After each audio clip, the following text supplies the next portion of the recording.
दुविधा धारी ये मन दुखदाई, दुविधा नासे प्रभु कीरत गाई।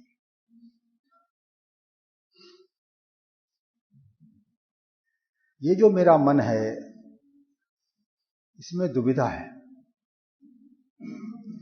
और उस दुविधा के कारण ये मेरे लिए दुखदाई है और इसकी दुविधा दूर कैसे होगी? एक ही रास्ता है, प्रभु कीरत गाई। जब तक ये मन संसार छोड़कर प्रभु का आधार नहीं पकड़ता तब तक ये मन मेरे लिए दुखदाई ही रहेगा, चाहे मैं संसार में कितनी भी सुख की कल्पना करके कितना भी पुरुषार्थ करता रहूं, लेकिन सारा पुरुषार्थ मेरे मन की दुविधा को दूर नहीं कर सकता। ये सत्पुरुषों का और ये प्रभु का हमारे लिए ये फाइनल निर्णय है।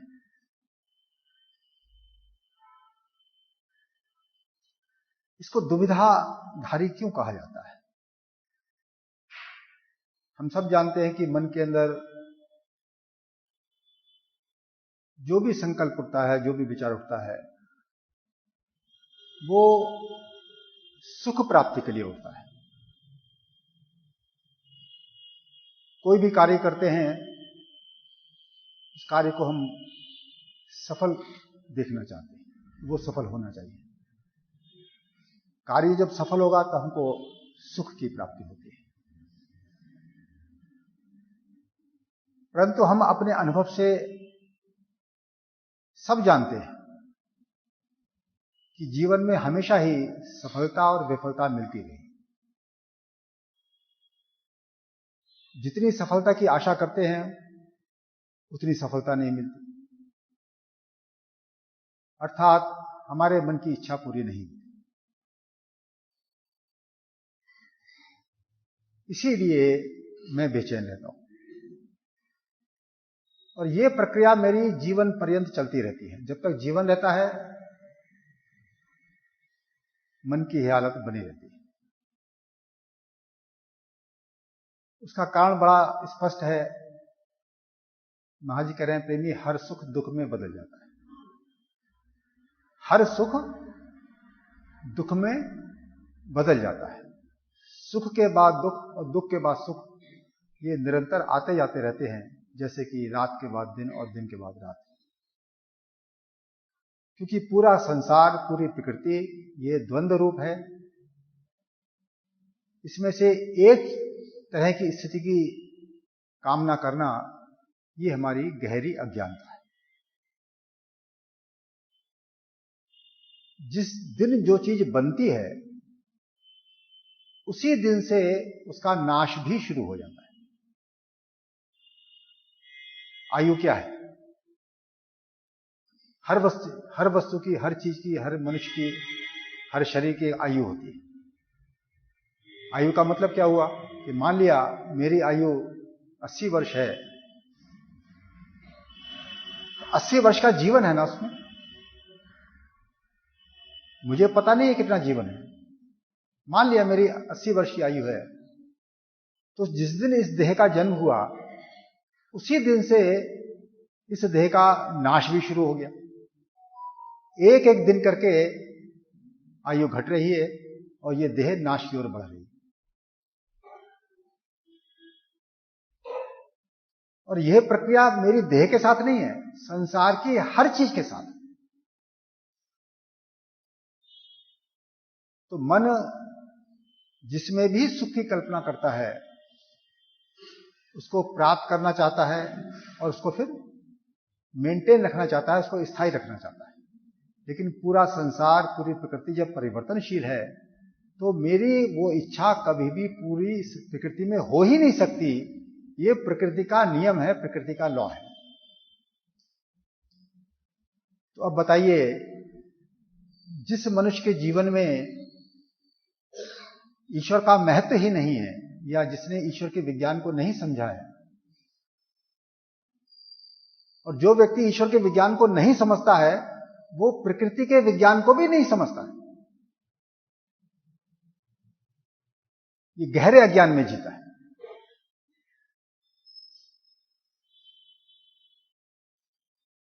तो वाणी जो कह रही है दुविधाधारी ये मन दुखदाई, इसका मतलब ये मन मेरे लिए दुखदाई ही है।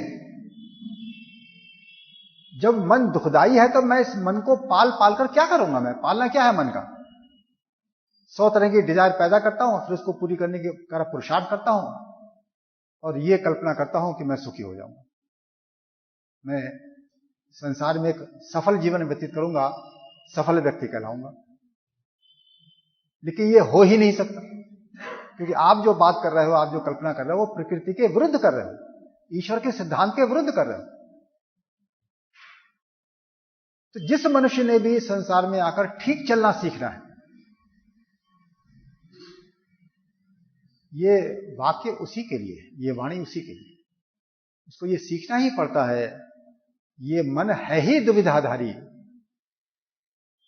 दुविधा क्या होती है? पता नहीं होगा या नहीं होगा।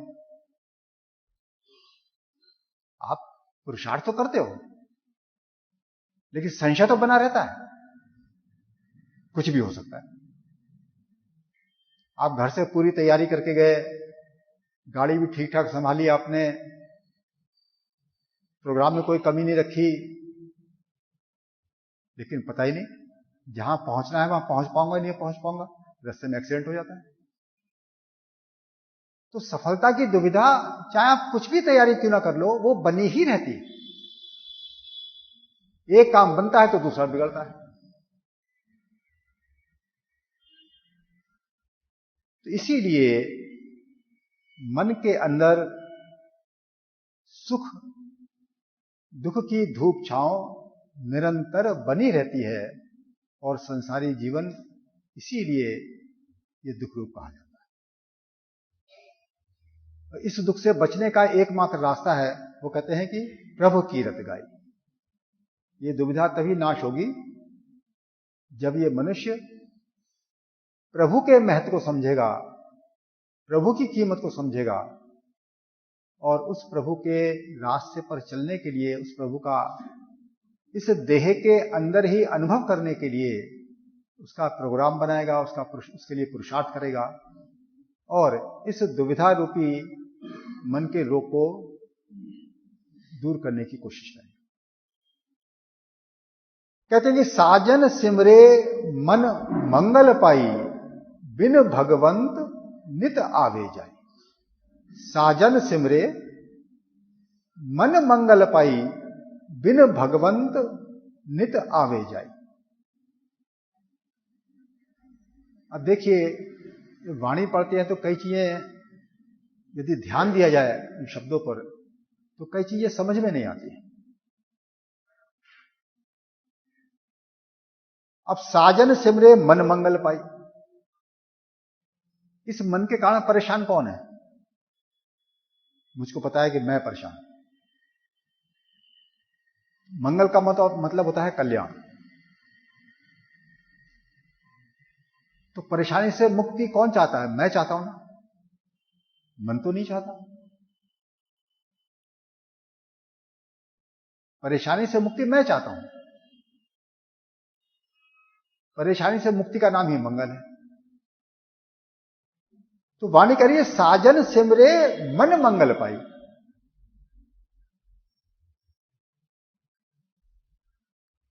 अब यहां पर मैं और मन को मिला दिया गया, अर्थात मन को चेतन करके यहां पर वाणी कह रही है। चेतनता मेरे अंदर है, होश मेरे अंदर है। मैं किसके प्रति होश में हूं? मन के प्रति होश में हूं। मैं चाहूं तो मन को ठीक कर सकता हूं।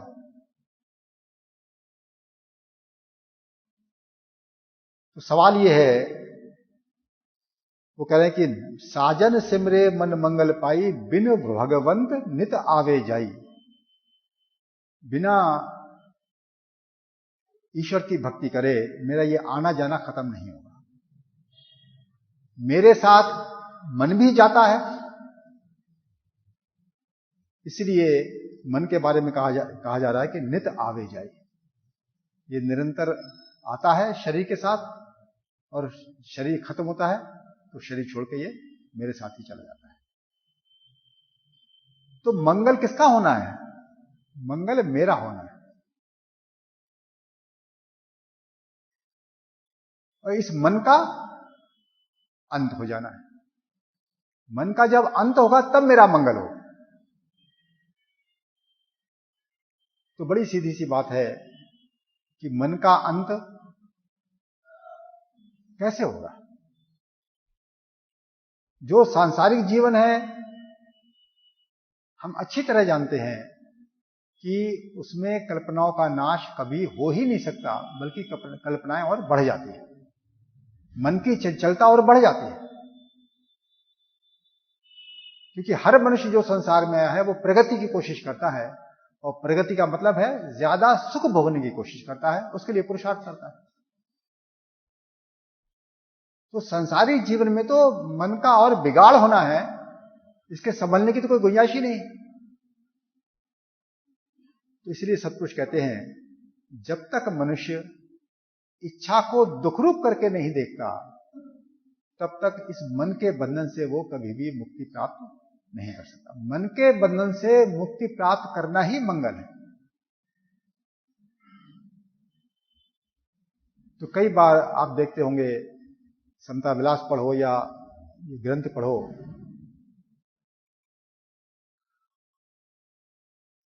तो मैं बार बार ये जब चिंतन करता हूं उन पर, उनके वचनों पर, तब एक बात मैं कहता हूं कि मन मुझे दुखी करता है, मन के कारण मैं दुखी हूं। तो मन के कारण मैं दुखी हूं ये बात तो ठीक है, लेकिन मन को पाला किसने? जिसके कारण मैं दुखी हूं पाला तो मैंने उसी को ही। जैसे कोई मां अपने बच्चे के पर कोई अनुशासन ना रखे, कोई डिसिप्लिन ना रखे, जब चाहे उसको खाने को दे दे, जब चाहे उसको खेलने को भेज दे, ना उसकी संगत पे ख्याल रखे, तो हम सब जानते हैं कि बालक बिगड़ जाएगा। जब बालक बिगड़ जाएगा तो परेशानी किसको होनी है? परेशानी तो मां को ही होनी है। तो बिगाड़ने का जो, उसके बिगड़ने का जो कारण है वो तो मां ही है ना। मां ने ही उसको बिगाड़ा है।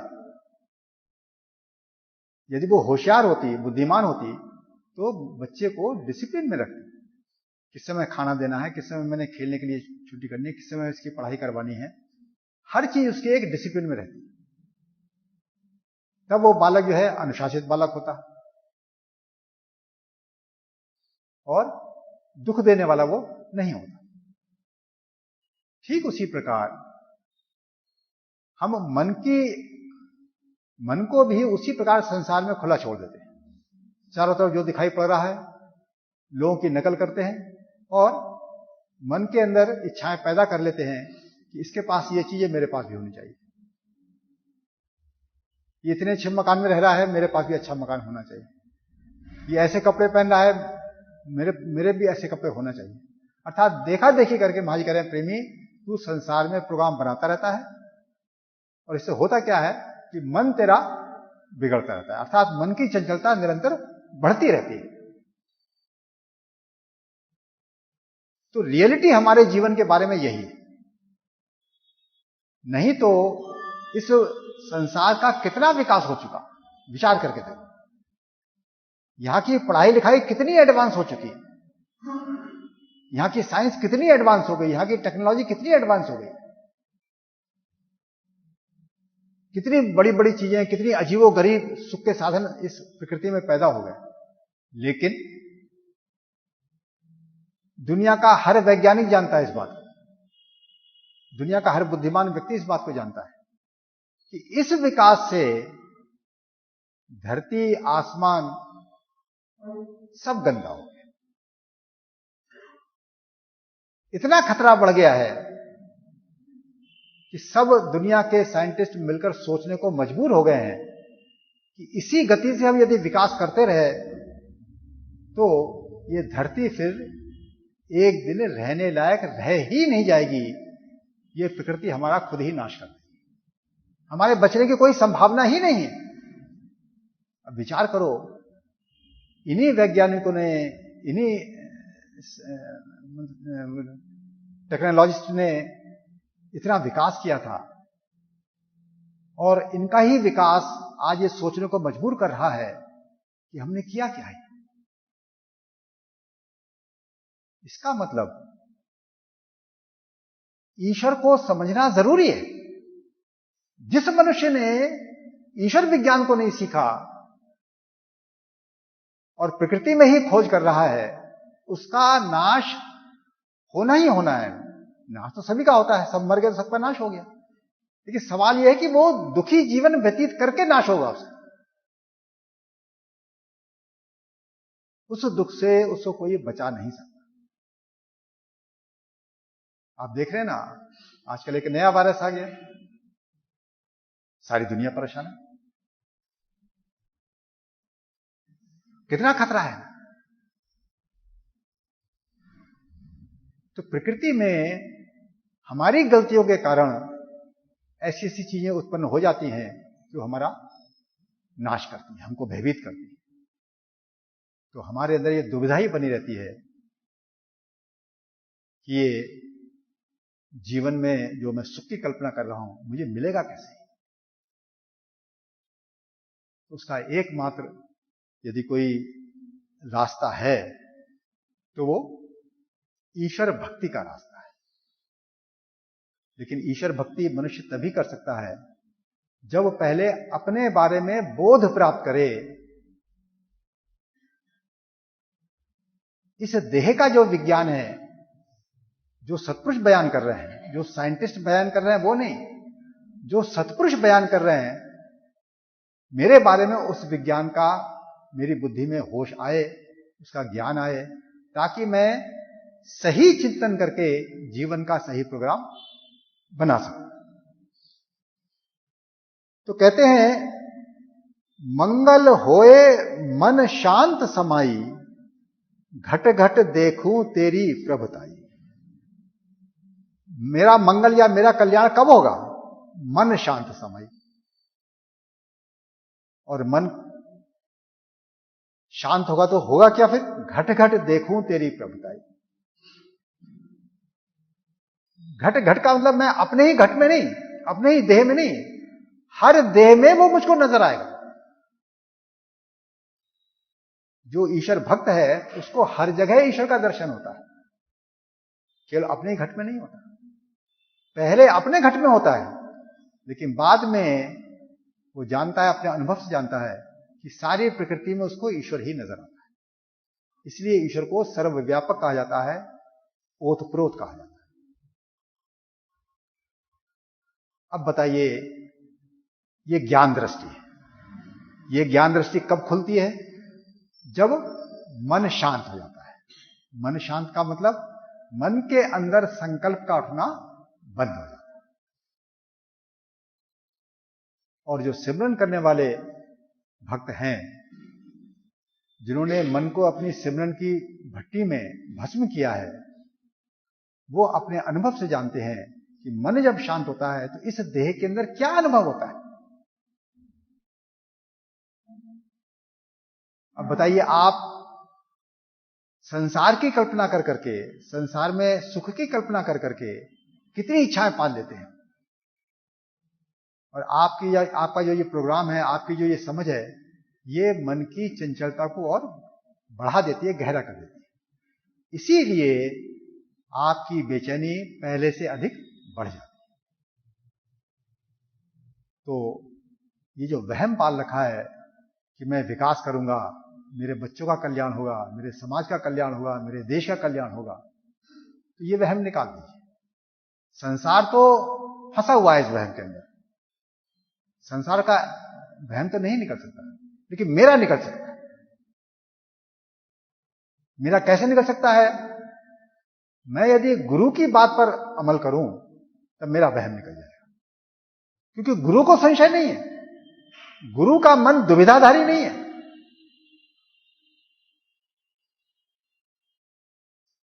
उसके अंदर संसार का सुख भोगने का एक संकल्प भी नहीं उठ रहा है, एक संकल्प भी नहीं उठ रहा है। और वो इतना आनंद में लीन है कि उसकी समाधि लगी हुई है। समाधि का मतलब क्या होता है कि मन के अंदर संकल्प का उठना बंद। उस हालत में इस देह के अंदर जो आनंद मिल रहा है उसको प्रभु अनुभव का आनंद कहते हैं, प्रभु में स्थिति का आनंद कहते हैं, प्रभु में लीनताई का आनंद कहते हैं। उसमें समाधि लगी हुई है उसकी। और समाधि की स्थिति में इस देह और इस संसार का कोई होश नहीं। उस स्थिति में उसके 10 दिन भी निकल सकते हैं, महीना भी निकल सकता है, 10 घंटे भी निकल सकते हैं। अब बताइए, जब वहां से वो जागता है, वापस आता है, जैसे महाराज जी जब समाधि से वापस आया करते थे, प्रेमियों के बीच में बैठे हुए हैं, तो प्रेमी कहते थे कि महाराज जी की आंखें लाल होती थी। और कोई प्रेमी यदि नहीं बोलता था उस समय, महाराज जी कहते भी थे कि प्रेमी कोई विचार करो। कोई प्रेमी नहीं बोला तो महाराज जी पुनः अपनी समाधि में चले जाते थे, अंदर लीन हो जाते थे। फिर कई बार आधे घंटे बाद, कई बार घंटे भर बाद फिर उनकी वृत्ति बाहर को लौटती थी वापस। तो अब बताइए, एक मनुष्य हमारे सामने बैठा हुआ है, वो कहां लीन हो रहा है? यदि अंदर कुछ है ही नहीं तो अंदर लीन वो कहां हो रहा है? तो जो कुछ भी सत्पुरुष बयान कर रहा है वो गलत नहीं है, वो अनुभव की बात है। इस देह के अंदर ऐसी प्रिय चीज मौजूद है जिसका नाम है ईश्वर। उसके अंदर इतना प्रेम है, इतना आनंद है, इतनी शांति है कि मनुष्य इस प्रिय शरीर और प्रिय संसार को भूल ही जाता है। तो इसीलिए प्रार्थना की जा रही है, मंगल होए मन शांत समाई, घट घट देखूं तेरी प्रभुताई। लेकिन इसके लिए ईश्वर विश्वास चाहिए। बिना ईश्वर विश्वास के आप सिमरन क्यों करोगे? संसार में आपको विश्वास है कि पैसा यदि ज्यादा कमा लूंगा तो ज्यादा सुख इकट्ठे कर लूंगा और मैं सुखी इंसान बन जाऊंगा। विश्वास है ना आपका? इस विश्वास के कारण आप अपने जीवन का समय संसार में खर्च करते हैं। उसी प्रकार सत्पुरुषों की बातों का चिंतन करते करते, सत्संग का श्रवण करते करते, उस पर मनन करते करते आपके अंदर भी एक दिन यह विश्वास आ जाता है कि संसार में कोई भी कोशिश क्यों ना कर लूं, मैं संतुष्ट नहीं हो सकता। यदि जीवन में संतुष्टि की प्राप्ति करनी है तो अंतर्यामी ईश्वर का अनुभव मुझको करना ही पड़ेगा। तो इसलिए वाणी कह रही है कि इस मन को दीजो विश्वासा, साची प्रीत करे चरनी वासा। प्रभु के चरणों में मेरा वास हो जाए, मेरा निवास हो जाए, सच्ची प्रीति मुझको प्रभु की प्राप्त हो जाए। प्रभु इसके लिए प्रार्थना कर रहा है भक्त कि मेरे मन को विश्वास दो कि आपके चरणों में ही केवल चैन है, आपके चरणों में ही केवल आनंद है, आपके चरणों में ही केवल शांति है, आपके चरणों में ही जीवन की सफलता है। और यह विश्वास जो प्रार्थना करता है, उसके लिए पुरुषार्थ करता है, उसके अंदर आ जाता है। यदि विश्वास ना आए तो फिर महाराज जी जो 3 वर्ष की आयु में उनकी यह हालत है कि बचपन में कोई शिक्षा तो उन्होंने संसार में ग्रहण नहीं की, क्योंकि उनकी हालत यह है, पूर्व जन्म से वो मन की स्थिति लेके आए हैं कि मन केवल ईश्वर की याद में लीन रहना चाहता है। अर्थात मन के अंदर संसार का संकल्प ही नहीं उठ रहा है, मन के अंदर ईश्वर का ही संकल्प उठ रहा है, ईश्वर की ही इच्छा पैदा हो रही है उसके अंदर, तो ये सतोगुणी मन है। और हम लोगों का तमोगुणी और रजोगुणी मन है। तो जो सतोगुणी मन होता है वो मन अंदर जाना चाहता है, जो रजोगुणी तमोगुणी मन होता है वो बाहर भागना चाहता है। इसीलिए जब तक मैं अपने विज्ञान को, ईश्वर के विज्ञान को, प्रकृति के विज्ञान को शास्त्रों के अनुसार ना सीखूं, जहां की सत्य लिखा हुआ है, और मैं संसारियों की नकल करके बाहर जो मेरे गुरु हैं, बड़े बड़े वैज्ञानिक, बड़े बड़े टेक्नोलॉजिस्ट, बड़े बड़े भोगवादी, उनको मैंने गुरु बना रखा है, उनकी बात मानकर मैं संसार में फैलाव करता हूं, तो फिर ये दुविधाधारी जो मन है, ये जो आपको दुख पहुंचाता है, तो ये मन के दुख, या यूं कहिए आपके लिए मन ज्यादा दुख पैदा करेगा और जीवन को विफल कर देगा। जिस हालत में आपने जन्म लिया है उससे बुरी हालत में मृत्यु के समय आपका होगा, मन की आपकी होगी मन की स्थिति। तो इसीलिए वक्त रहते, जो जीवन का वक्त गया वो तो गया, वो तो वापस नहीं आ रहा, लेकिन जो बचा है कम से कम उसको तो हम गुरु के अनुसार, वाणी के अनुसार उस मन को तैयार करें। क्योंकि देह जब खत्म होगी तो मेरा जो मन है ये मेरे संग ही रहेगा, और इस मन के संस्कारों के अनुसार, कर्मफल के अनुसार मेरे नए शरीर में नया प्रारंभ मुझको दिया जाएगा और नई अपॉर्चुनिटीज, नए मौके दिए जाएंगे। यदि मैंने इस जन्म में ईश्वर प्राप्ति का लक्ष्य बनाया है, उसके लिए मन की तैयारी की है, तो बचपन से ही मेरे मन में इच्छा होगी ईश्वर दर्शन की, ईश्वर भक्ति की। ईश्वर के नाम को याद करने में मुझको आनंद आएगा, संसार को याद करने में मुझको तकलीफ होगी।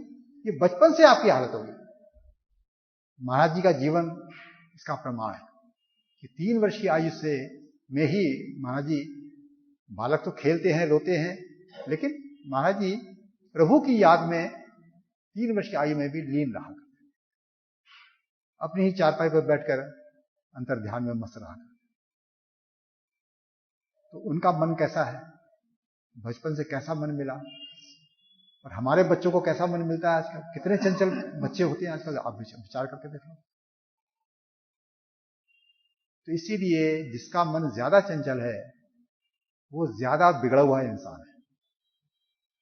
जिसका मन जितना शांत है वो उतना ही संभला हुआ इंसान है। यदि मन की दुविधा दूर करनी है तो फिर याद रखें कि दुविधा धारी ये मन दुखदाई, दुविधा ना से प्रभु की रत गाई। तो प्रभु के महत्व को समझें और उसका प्रेम प्राप्त करने की इस देह के अंदर ही कोशिश करें। ये तभी संभव है जब हम अपने विज्ञान को समझें, ईश्वर के विज्ञान को समझें और प्रकृति के विज्ञान को समझें, जैसा कि सत्पुरुषों के शास्त्र सिखा रहे हैं, जैसा कि उनका निर्णय है। वो आंखों देखी बात कर रहे हैं, प्रमाणित बात कर रहे हैं। संसार, पूरा का पूरा संसार दुविधा में है, कुछ का कुछ समझ रहा है। इसलिए हमारा कल्याण इसी में है कि गुरु पर विश्वास करके, अवतारों पर विश्वास करके उनके अनुसार जीवन को बनाएं, ताकि मन के दुख से इसी जन्म में हमारी मुक्ति हो सके। यदि कसर रह जाए तो अगले जन्म में वो कसर पूरी हो जाए। ओम ब्रह्म सत्य।